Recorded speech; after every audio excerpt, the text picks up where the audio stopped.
বিদ্যুৎ চমকানোর সময় গোসল না করাই উচিত। আসলে বাজ পড়লে যে বাথরুমে বিদ্যুৎস্পৃষ্ট হওয়ার ঝুঁকি থাকে সেটা হয়তো অনেকের মাথাতেই আসেনি। বৈজ্ঞানিক যুক্তি মানলে এমনটা ঘটা অস্বাভাবিক নয়। বেশ কয়েকটি কারণে বিদ্যুৎ চমকানোর সময় গোসল করা একেবারেই উচিত নয়। কেননা পানির পাইপ দিয়ে বিদ্যুৎ বাহিত হতে পারে। বাড়িতে বাজ পড়লে বিদ্যুৎ বৈদ্যুতিক তার বাহিত হয়ে যেমন আসতে পারে, তেমনি পানির পাইপের ভেতর দিয়েও এটি বাহিত হতে পারে। সেক্ষেত্রে সে সময়ে কেউ পানির নিচে দাঁড়িয়ে গোসল করেন তাহলে বিদ্যুৎস্পৃষ্ট হওয়ার সম্ভাবনা থাকতেই পারে। বাজ পড়লে বৈদ্যুতিক শক্তি 1 সেকেন্ডেরও কম সময়ে 360 ডিগ্রি ছড়িয়ে পড়ে।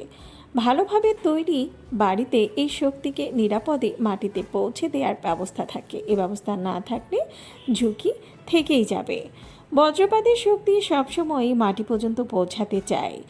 এক্ষেত্রে ধাতব কলের পাইপ বাহকের ভূমিকা নিতে পারে। পাইপ প্লাস্টিকের বা ফাইবারের হলে ঝুঁকি কিছুটা কমে। পানিও বিদ্যুতের শক্তি বহন করতে পারে, তাই ধাতব পাইপ বাহিত বিদ্যুৎ মাটিতে পৌঁছানোর জন্য পানিকেও আধার বানাতে পারে। সেক্ষেত্রে যদি কেউ বাথরুমে শাওয়ারের নিচে দাঁড়িয়ে থাকে, এমনকি পানি বা ধাতব পাইপের হাতও দেন, তাহলে বিদ্যুৎ তার শরীরের ভেতর দিয়েও যেতে পারে।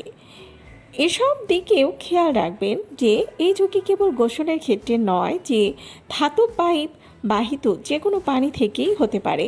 তাই বাইরে বজ্র বিদ্যুৎ সহ বৃষ্টি হলে পাইপ বাহিত পানি থেকে দূরে থাকবেন।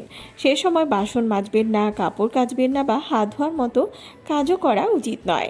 এমন ঘটনা কিন্তু মোটেও বিরল নয়।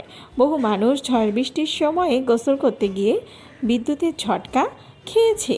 মৃত্যু না হলেও এটা স্বাস্থ্যের জন্য ক্ষতিকর।